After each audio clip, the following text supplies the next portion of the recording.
अस्सलाम वालेकुम। मेरा नाम डॉक्टर ज़मान शेख है। मैं सर सैयद मेडिकल कॉलेज में प्रोफेसर ऑफ मेडिसिन के तौर पे काम करता हूँ।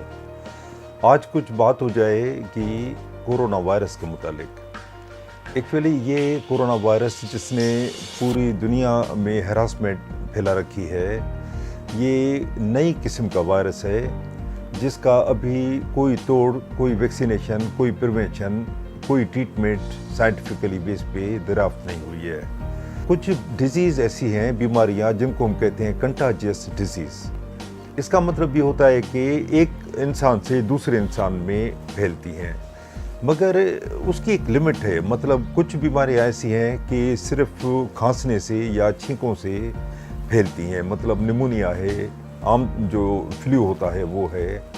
कुछ बीमारियां ऐसी है कि इंसान को टच करने से फैलती हैं, जब टचिंग होगी तो फैलेगी। मगर ये अजीब वायरस है कि हर तरह से फैलता है। ये खांसने से तो फैलता ही है, छींकने से फैलता है, इवन आपस में बात करें क्लोज तो उससे भी फैल जाता है, टच करने से तो लाजमन फैलता है। और चूँकि नया वायरस है तो हमें इसके बारे में ज़्यादा इल्म भी नहीं है कि इसके लिए क्या किया जाए। कोई अभी तक वैक्सीनेशन ईजाद नहीं हुई है, और ये जो भी देसी जो टोटके या नुस्खे हैं वो भी इसकी कोई साइंटिफिक बेस नहीं है, क्योंकि और चीज़ नहीं है तो लाजमन मजबूरन ये इस्तेमाल करते हैं। उसके अलावा कुछ दवाओं के नाम आते हैं, वो भी साइंटिफिकली प्रूवन नहीं है। एक अंदाजे से हम लेते हैं, किसी को फ़ायदा हो जाता है, किसी को नहीं होता। जब अलामात ज़ाहिर होती हैं तो उसमें बुखार होना, खांसी होना, गले में खराश या गले में तकलीफ़ होना, जिस्म में पेन होना, बुखार हो जाना, ये चंद अलामतें हैं। कभी कभी छींकें आती हैं, कभी कभी दाग भी रहती है, तो ये कुछ अलामतें हैं। अब आपने नोट किया होगा कि ये अलामतें और डिजीज़ में भी हो सकती है, मसलन फ्लू, या किसी को एलर्जी है नाक की तो उसमें भी हो सकती हैं। तो फ़र्क ये है कि जो एलर्जी है उसमें नाक ज़्यादा बहता है और जिस्म में इतना दर्द नहीं होता, गले में इतनी खराश नहीं होती, और बुखार इसमें बढ़ता जाता है। वो बुखार फ्लू में इतना ज़्यादा नहीं होता, एलर्जी में ख़ासकर। फ्लू में भी छींकें ज़्यादा आती हैं, नाक ज़्यादा बहता है और गले में खराश कम होती है, बुखार की शिद्दत ज़्यादा नहीं होती, और वो जो बदन टूटता है वो फ्लू में अमूमन नहीं होता। ये कोरोना वायरस की निशानियाँ हैं। तो कुछ अलामतें ऐसी हैं कि हम क्लिनिकली महसूस कर सकते हैं कि ये कोरोना नहीं है, फ्लू है। मगर जब भी शक हो तो बेहतर है अपने कोरोना टेस्ट कराने चाहिए। अच्छा देखें, मैंने अर्ज़ किया कि 80% में अलामात नहीं होती, मगर 20% में अलामात होती हैं, और ये अलामात वही हैं जो फ्लू टाइप मैंने बताई। अगर ये बढ़ जाए तो इसकी एक ख़ास निशानी है कि सांस लेने में दुश्वारी होती है। ये निशानी फ्लू में नहीं होती, ये निशानी एलर्जी में नहीं होती। सांस लेने में तकलीफ हो तो कोरोना का सस्पिशन है। अब देखें, चूँकि वैक्सीनेशन है नहीं, बचाव का कोई साइंटिफिक तरीका अभी तक ईजाद नहीं हुआ है, और उसमें कई महीने लगेंगे। वैक्सीनेशन खुदा करे आ जाए जल्दी, मगर कम से कम कई महीने लगेंगे उसमें। जब तक हमें कुछ प्रिवेंटिव मेजर लेनी है, एहतियाती तदाबीर इख्तियार करनी है, उसमें टचिंग का सिस्टम बिल्कुल ख़त्म होना चाहिए।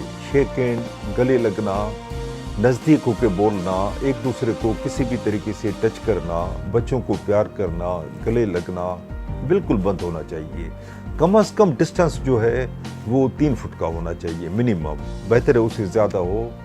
आप घर से एक तो बाहर न जाएं, बेहतर है, अनलेस के बहुत ज़रूरी हो। ज़रूरी काम से जाएं तो मास्क प्लीज़ पहन के जाइए, क्योंकि ये आम तौर पे बात करने से भी फैलता है।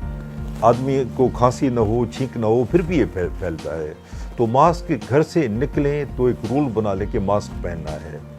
उसके अलावा जब भी कोई बाहर आप राशन ख़रीदने जाते हैं तो बेहतर है ग्लव्स भी पहन के जाइए, और वो ऐसे हों कि डिस्पोजेबल हों, उनको घर आते अंदर न करें, दाखिल न करें, बाहर ही डिस्पोज कर दें।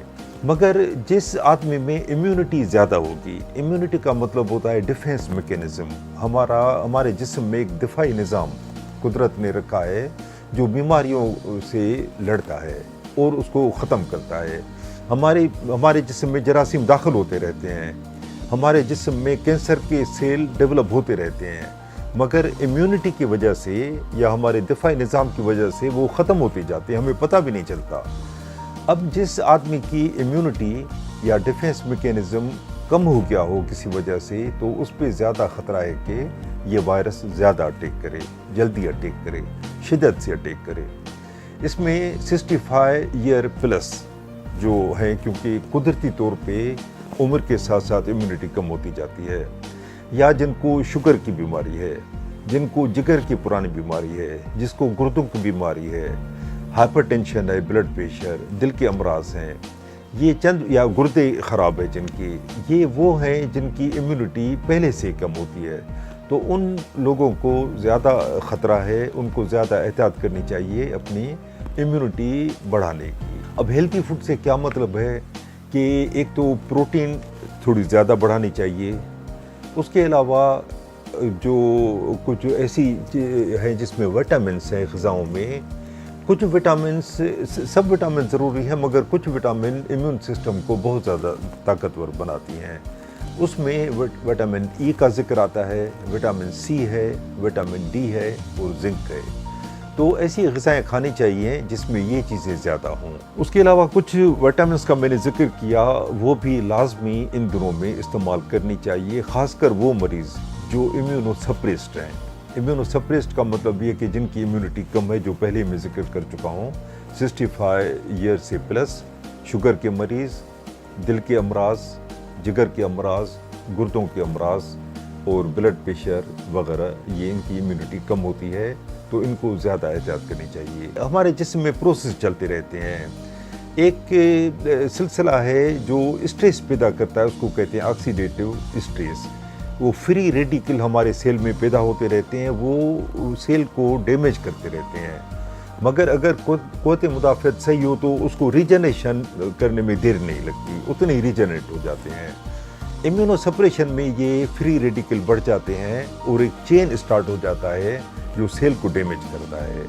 اب یہ وٹامن ای جو ہے وہ اس چین کو روکتی ہے اور اس طرح امیونو سپریشن والے لوگوں کے لیے بہت مفید ہے۔ وٹامن ای پہ ریسرچ ہو چکی ہے کہ 200 ملی گرام سے لے کے 600 ملی گرام تک استعمال کر سکتے ہیں، اور یہ جس طرح میں نے پہلے عرض کیا کہ فری ریڈیکل کو آکسیڈیٹو اسٹریس کی وجہ سے سیل کو ڈیمیج ہونے سے بچاتی ہے۔ سائٹوکائن ریلیز ہوتے ہیں جو سیل کو ڈیمیج کرتے ہیں، اس پروسیس کو وہ روک دیتی ہے، اس لیے امیونو پروٹیکٹیو ہے، یعنی امیونٹی بڑھاتی ہے۔ شکریہ۔